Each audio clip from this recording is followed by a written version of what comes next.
साथ में संपूर्ण देशवासियों को बधाई देता हूं कि आज गुप्त नवरात्रे के पहले दिन से ये शिव पुराण की कथा प्रारंभ हो रही है। ना जाने क्यों भगवान ने सीहोर में जन्म दे दिया, ये तो मैं भी नहीं जानता।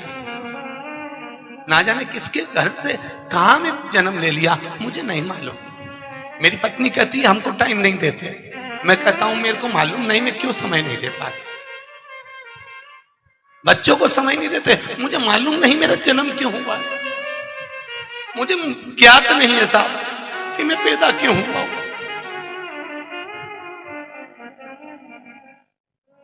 मेरे ससुराल वाले कहते हैं आप हमसे पूछते नहीं हो, मैं कहता हूं मुझे मालूम नहीं है मैं क्यों जन्मा हूं।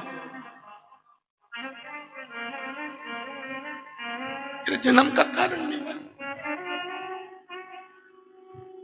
मुझे आज भी संस्कृत नहीं आती है, मैं बड़े बड़े वेद पुराण संस्कृत नहीं पढ़ता, हिंदी में मुझे पढ़ने का शौक है, रात दिन पढ़ता हूं। बस पता नहीं, मेरी समिति के लोग कहते हैं आप इतना क्यों करते हो, घर से फुर्सत नहीं मिलती किसी को भी, मुझे नहीं मालूम मैं क्यों करता हूं, मुझे ज्ञात नहीं है। आज भी मैं मेरे कलुआ से पूछता हूं मेरा जन्म क्यों करा है, मुझे बताओ, ना जाने क्यों जन्म। जो जोड़ता हूं साल भर प्रयास करता हूं वो आपको परोसा जा साहब। 1100-2100 में नहीं हो सकती साहब व्यवस्था। मेरे जजमानों का भगवान खूब भला करे साहब, पसार पसार के देते हैं, खर्चा कर चले जाता हूं। अटैची लेकर आता हूं, उस अटैची को आपके सामने झटकार के दिखा देता हूं, आपने जो दान दिया वो कहां लग जाता। खूब बस एक निवेदन है, खूब भजन करो साहब, खूब करो। धन नहीं है ना, इस्माइल देना, ऐसा नहीं हो इस्माइल भी नहीं हो तो मीठी वाणी बोलना, बहुत देगा साहब। बैठा है मेरा गोवर्धननाथ, देने में कमी नहीं रखता। लोग चाहे ताने दें, कुछ भी कहें, बड़ी अलमस्ती में अपनी जिंदगी जियो भाई, बहुत अलमस्त। मनुष्य का शरीर है, हम भी नहीं मिलेंगे, तुम भी नहीं मिलोगे। चले जाता है उसको लोग 10 दिन 8 दिन याद करते हैं, उसके बाद कोई याद नहीं करता। पर सत्संग से जाने के बाद आपको लोग याद करेंगे कि कोई मिली थी, कोई मिला था। बहुत प्रेम से जीवन जियो साहब, और खूब सेवा करो माता पिता की। वो कह दे तू करोड़ों की दौलत यहां लुटा दे, लुटा दे, वो कह दे यहां बैठ जा, बैठ जा, देगा, उसका आशीर्वाद होगा, खूब मिलेगा। और आप सबको मालूम होगा 4 नवरात्रे होते हैं, उन 4 नवरात्रे में 2 नवरात्रे गुप्त माने गए, और उसमें भी जो आषाढ़ महीने का जो नवरात्रा आता है, जो आज से प्रारंभ हुआ है, कहते हैं अगर कोई स्थिर होकर एकांत में बैठकर भगवान शंकर के नाम का मात्र संबोधन श्रवण कर लेता है, सुन ले, गुनगुना ले, शिव को याद कर ले, तो कहते हैं शिव और शक्ति की दोनों की कृपा उसके ऊपर बनी ही रहती है।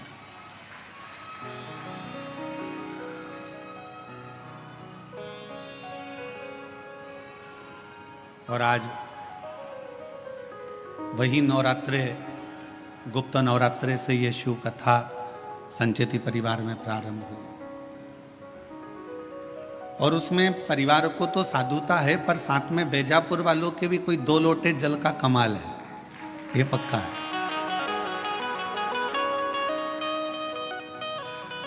हम जब कल विशाल जी के घर पहुंचे तो वहां पर माता जी कह रही थी विशाल जी की कि गुरुजी 25 साल से शंकर जी की आराधना कर रही हूं और उसका फल आज प्राप्त हुआ है। हम आपको धन्यवाद देते हैं माता जी, बहुत बहुत साधुता है। पुण्य है आपके ससुर के, सास के, और पुण्य है आपके पूर्वजों के, आपके, जो ये पवित्र शिव महापुराण की कथा आपके माध्यम से ये संपूर्ण बेजापुर वालों को श्रवण करने का सौभाग्य है।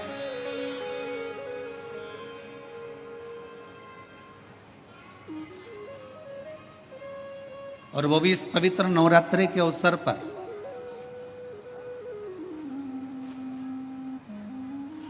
एक बेलपत्र के वृक्ष की महत्वता शिव महापुराण के प्रारंभ ही बता देता है।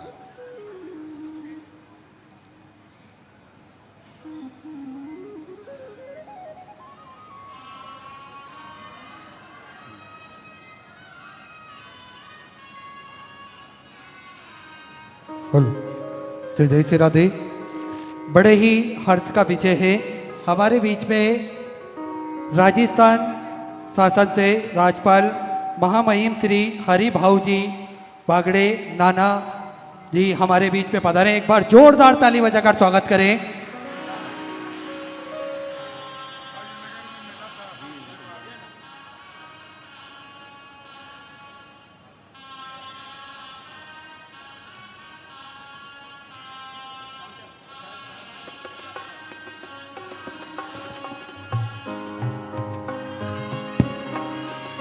बड़े ही सुंदर ये क्षण जिसमें हम सभी स्वागत का क्रम देखते हुए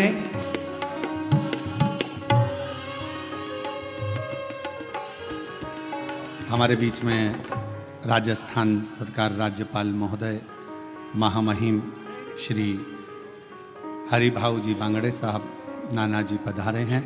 एक बार जोरदार ताली बजाकर उनका स्वागत वंदन अभिनंदन। मैं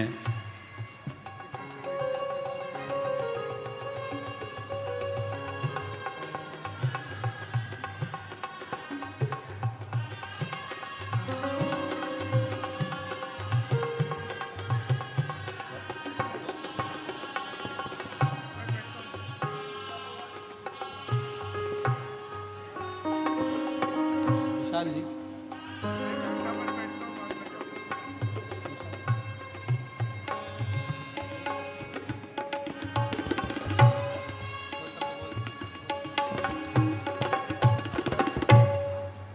हमारे बीच में राजस्थान सरकार राज्यपाल महोदय महामहिम श्री हरि भाऊ जी बांगड़े साहब नाना जी पधारे हैं। मैं उनसे निवेदन करता हूं आपके दो शब्द सभी शिव भक्तों को प्राप्त हों और उसके बाद पुनः कथा का वही आनंदमय पल।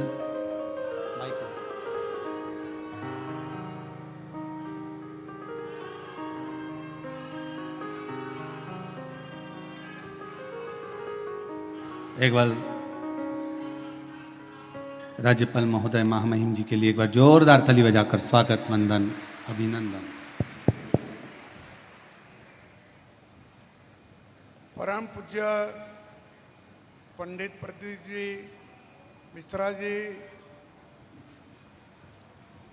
और जीवनलाल जी संचेती, रमेश जी बोरनारे सर, डोंबरे काका, दिनेश भाऊ परदेशी, भाऊसाहेब तात्या, बाळासाहेब जी संचेती, साबेर भाई, पारस जी आणि उपस्थित सर्वच, कारण मी हिंदीत बोलायचं सुरुवात करत होतो, उपस्थित सर्वच बंधू आणि भगिनींनो, आपण प्रदीपजी महाराजांचं त्या ठिकाणी पुराण ऐकायला आलात आणि पुराण एक आपल्या देशातला फार मोठा ठेवा आहे। हजारो वर्षापूर्वीची, लक्षावधी वर्षापूर्वीची त्याला पार्श्वभूमी आहे आणि अशा या पुराणाच्या कथा आपल्याला, धार्मिक कथा, त्याची परत परत उजळणी करण्यासाठी आपण मोठा समुदाय या ठिकाणी उपस्थित आहेत।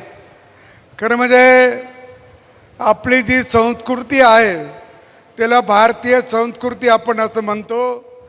जगात सर्वप्रथम कोणती संस्कृती असेल तर ती भारतीय संस्कृतीच आहे आणि अनेकांनी प्रयत्न करून सुद्धा आपली भारतीय संस्कृती मिटली नाही किंवा नाहीशी झाली नाही।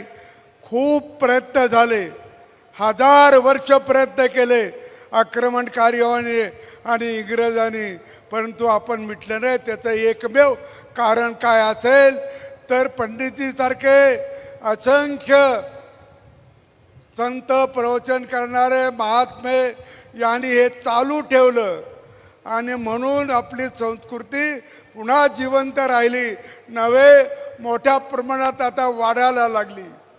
काही काळ स्थगित झाली होती थोडीफार, परंतु आता मोठ्या प्रमाणात वाढायला लागली. आणि आपल्याला हेही माहिती आहे की मला एक पंडित जवाहरलाल नेहरूंनी त्यांच्या पुस्तकात त्याचा उल्लेख केला. एक परदेशातला इतिहासकार आहे मॅक्स मुलर.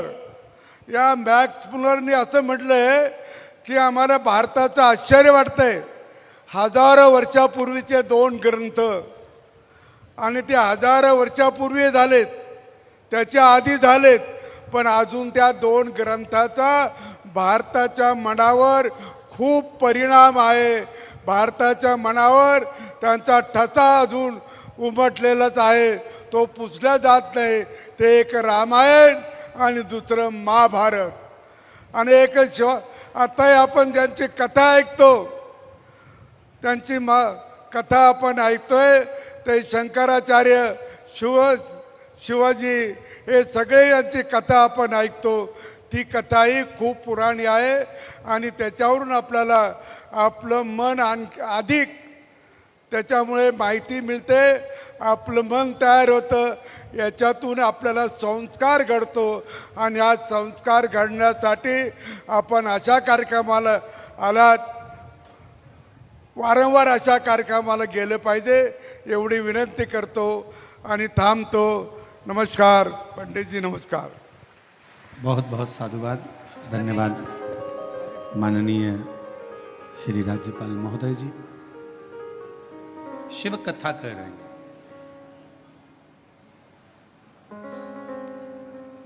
भगवान शंकर का संवाद कर रहे हैं.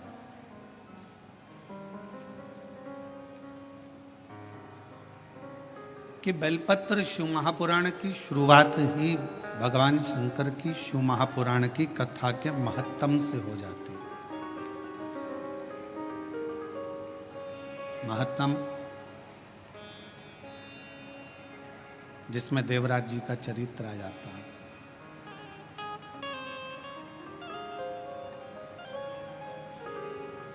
और वो देवराज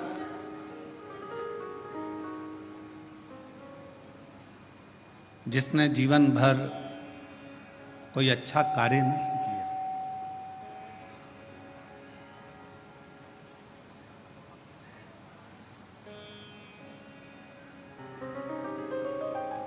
वो देवराज जिसने श्रेष्ठ कोई कर्म नहीं करा,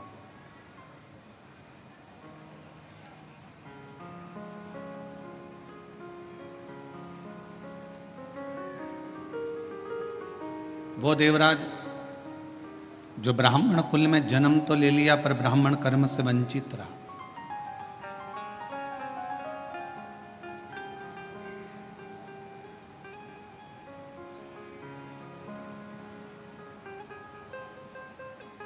और ब्राह्मण कर्म करना जब तक वो परमात्मा की कृपा ना हो, शिव महापुराण की कथा कहती है कि मानव की देह प्राप्त कर लेना तो सरल है, पर मानव देह प्राप्त करने के बाद इसको भगवान की भक्ति में लगाना ये बहुत कठिन है.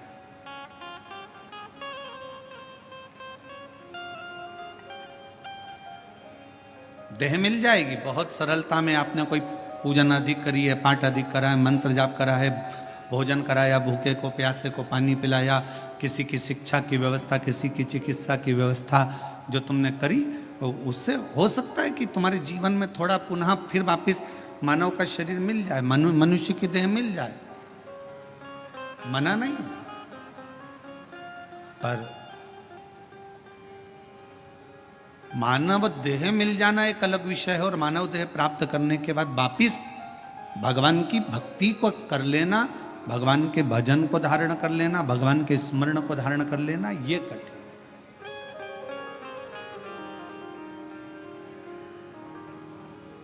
बेजापुर की मेरी जीजियों, बेजापुर के मेरे जीजाओं, मेरी बेटियों, बेटाओं, मेरी माताओं, मेरे भाई, पिता तुल्य पूर्वजों के रूप में स्वयं पिता तुल्य विराजमान सभी बुजुर्ग भाई बहन से भी निवेदन करूंगा कि अगर मनुष्य देह मिली है, मानव का शरीर मिली, आप 24 घंटे भगवान का भजन ना कर सकते हो मत करो। कोई जरूरी नहीं है कि आप 24 घंटे भगवान का नाम लेंगे। 21,600 श्वास जो मानव की देह में मिली है, मनुष्य शरीर में मिली है, इस 21,600 श्वास में से अगर मात्र 600 श्वास भी आप भगवान शंकर को और अपने इष्ट भगवान राम या कृष्ण, जिसका आप गुणगान करते हो, हरि विठ्ठल पांडुरंगा, जिसको आप भजते हो, उसको अगर मात्र 21,000 जो 600 श्वास मिली है उसमें से मात्र 600 श्वास भी आप अगर परमात्मा को दे रहे हो तो समझ लेना कि 21,000 श्वास से आपकी वैसे ही सिद्ध होती चली जा रही, वैसे ही सिद्ध। आप जितना जितना भगवान की भक्ति में, जितना जितना भगवान के भजन में, जितना जितना भगवान के नाम में, जितना जितना भगवान के स्मरण में इस जिह्वा को, इस शरीर को, इस मन को लगाएं।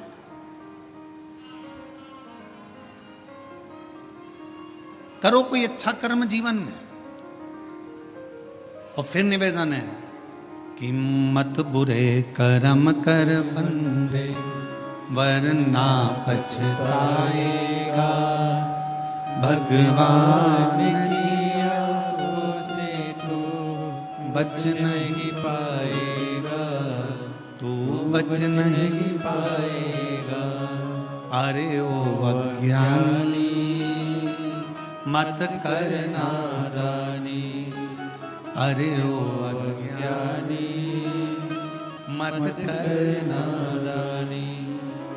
तेरे कर्म का फल भी तू ही पाएगा, जैसा किया तूने तेरे आगे आएगा।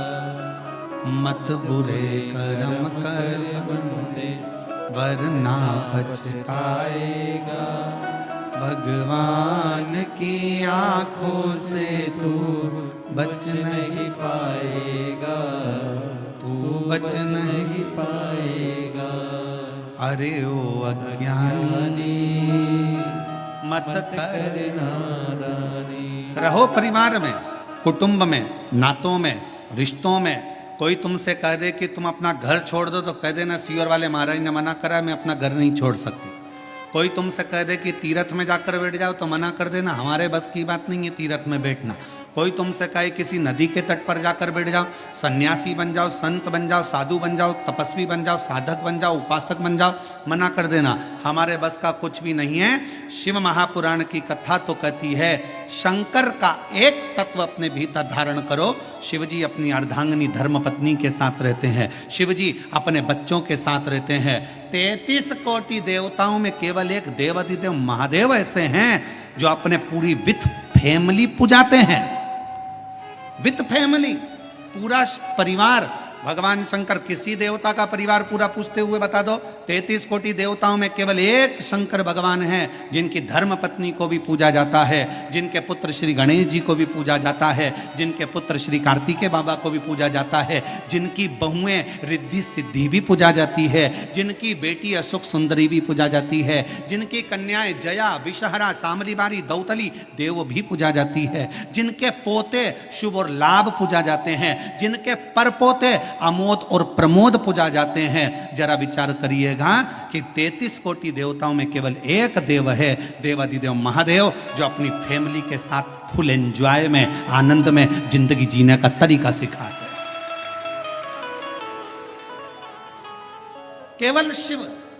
और आज का व्यक्ति बाहर एंजॉय करने का तरीका ढूंढता है। मैं दोस्तों के साथ जाऊंगा, वहां घूमने जाऊंगा, वहां ऐसा करने जाऊंगा, वहां मुझे खुशी मिलेगी। पत्नी को छोड़ दो घर में, पत्नी रह गई घर में, चलेगा दोस्तों के साथ एंजॉय करने के लिए, और मालूम पड़े कि वहां करा क्या, थोड़ा सा नशे का पान करा, कमरे में पड़े रहे और शुद्धि चली गई। दोस्तों ने विचार करा, पैसा लाया था खत्म हो गया, होटल वालों ने कहा चलो समाप्त हुआ पैसा, तुम भी बाहर निकलो, चलो यहाँ से, और निकाल दिया। अगर एंजॉय करना है। मेरे शिव जी कहते हैं अपनी अर्धांगिनी पार्वती के साथ शंकर भगवान विराजमान है, अपने बच्चों के साथ शिव जी विराजमान है, अपने परिवार के साथ शंकर भगवान विराजमान है। शिव जी कहना चाहते हैं कि अपनों के साथ में रहकर जो खुशी का आनंद है वो आनंद दुनिया में कहीं नहीं मिल सकता है। अपनों की श्रेष्ठता में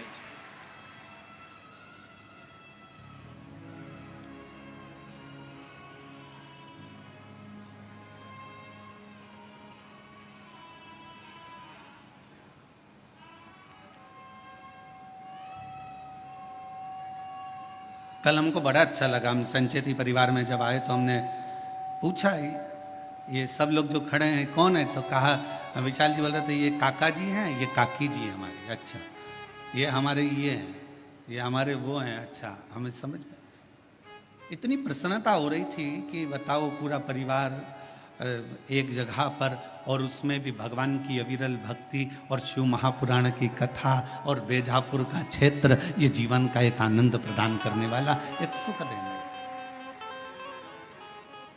रखो। और शंकर जी के परिवार में एक चीज और है, थोड़ा सावधानी रखिएगा, सबको निभा के चलना है। जगत जननी दुर्गा भवानी बैठती है काय पर, जम के बोलो शेर पर। शंकर भगवान बैठते हैं नंदी पर। शिव जी के गले में सर्प। गणेश जी चूहे पर। कार्तिकेय जी अरे बोलते तो जाओ मोर पर। हमें भी तो मालूम पड़े बेजापुर में सबकी आवाज तो ठीक है। अगर जीजियों की आवाज डाउन होगी तो दिक्कत हमको होगी हो, तो थोड़ा सा दमदारी से बोलो। कार्तिकेय जी काय पर बैठते हैं? मोर पर। अब भाई आवाज इतनी जोरदार आवाज में बोला करो, घर जाके नजर भी उतरवा लिया करो।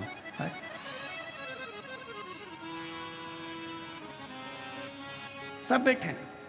शिव जी नंदी पर है, मां जगत जननी दुर्गा भवानी शेर पर है। शेर नंदी को नहीं छोड़े अगर समय मिल जाए तो।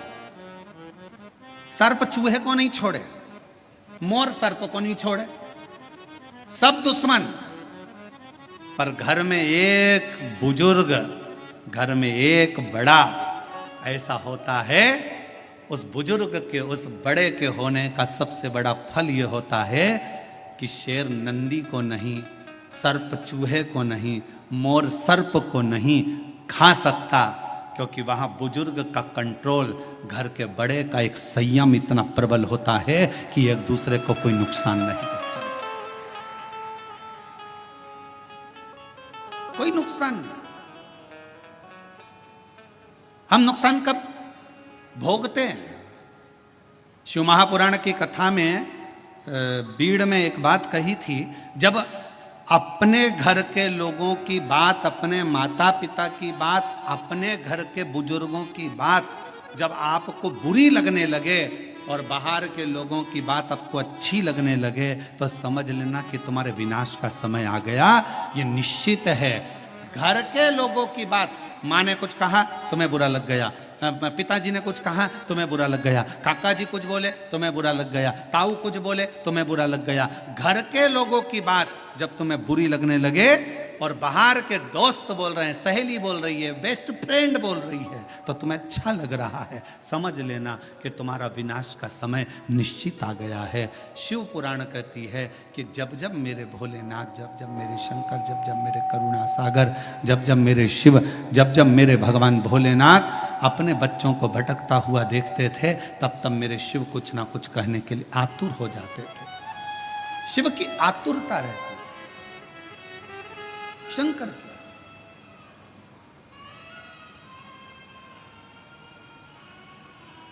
शिव की आतुरता रहती, और शिव शिव है। जब घर के बुजुर्ग, घर के बड़े, और कितना सुंदर संवाद आया है देखिए शिव महापुराण में। देवराज नाम के ब्राह्मण का संवाद आया। देवराज नाम के ब्राह्मण का जो चरित्र वर्णन किया गया, उस संवाद में कहा गया, शिव जी की कथा चल रही है। देवराज ब्राह्मण के घर में जन्म लेने वाला एक बालक है।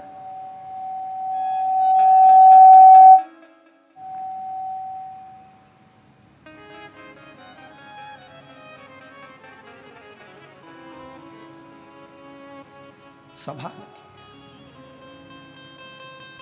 और शंकर जी की कथा चल रही है और ब्राह्मण के घर में जन्म लेने वाला वो देवराज, जिसने कभी जीवन में कभी भगवान का भजन नहीं किया, जिसने कभी जीवन में स्मरण नहीं किया, मंत्र जाप नहीं किया, नाम जाप नहीं किया, नाम स्मरण नहीं किया, वो देवराज जो कभी भगवान की भक्ति से जुड़ा ही नहीं, कभी भगवान के भजन से जुड़ा ही नहीं, वो देवराज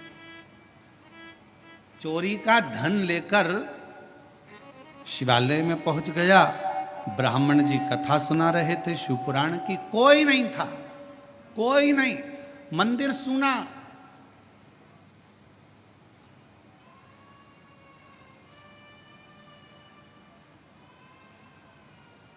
शिव महापुराण का सबसे बड़ा श्रोता कौन है?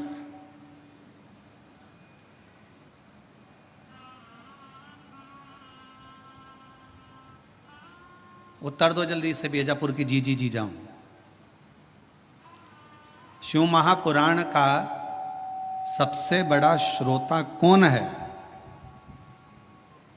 शिव पुराण को सुनने वाला सबसे बड़ा श्रोता,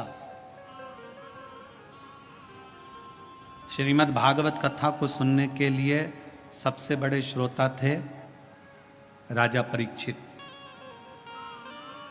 रामचरितमानस को सुनने के लिए सबसे बड़े श्रोता थे काशी नरेश। पर शिव महापुराण का सबसे बड़ा श्रोता कोई मानव नहीं, कोई मनुष्य नहीं। शिव महापुराण का सबसे बड़ा श्रोता स्वयं देव अधिदेव महादेव शंकर और पार्वती है। शिव श्रेष्ठ श्रोता बनकर बैठे हैं, श्रेष्ठ श्रोता बनकर।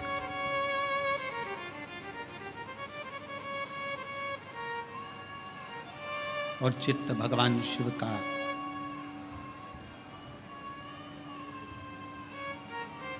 जिस स्थान पर देवराज नाम का ब्राह्मण शिवालय के अंदर पहुंचा है, उस शिवालय में भी कोई श्रोता कथा सुनने वाला नहीं है।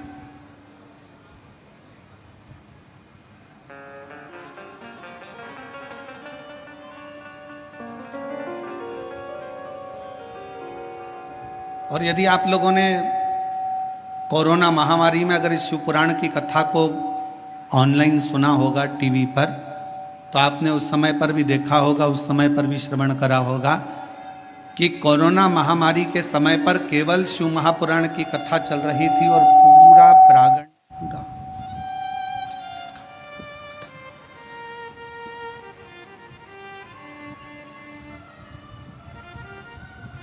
शिव महापुराण की कथा चल रही थी और पूरा क्षेत्र, पूरा हॉल खाली रहता था। कौन सुन रहा? देवराज नाम का ब्राह्मण भगवान शंकर के मंदिर में चोरी का धन लेकर पहुंचा। शरीर में ताप हो रहा है, शरीर में कष्ट हो रहा है, तपन हो रही है, बुखार आ रहा है, शरीर तप रहा है। ये शिव महापुराण का महत्तम कर रहा है और चोरी का धन उसके पास में। और उस चोरी के धन में सबसे मूल था रानी के गले का हार, जिसको मंगवाने वाला कोई दूसरा नहीं था।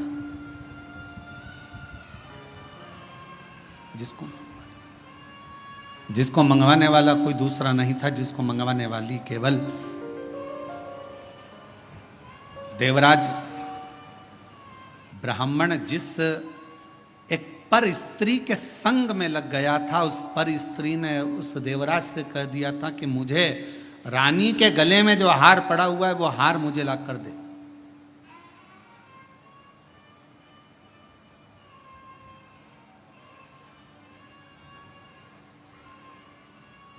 और देवराज उस स्त्री के कहने पर चोरी करने चले गया, धन हार चुरा कर लेकर आ गया, शिव जी के मंदिर में पहुंच गया। शंकर जी के चोरी का धन उसके पास में रखा हुआ था, चोरी का धन उसके पास में रखा हुआ था। कथा कोई नहीं मंदिर के अंदर, केवल शंकर का शिवलिंग, नंदी और देवराज कथा करने वाला कथा कर रहा।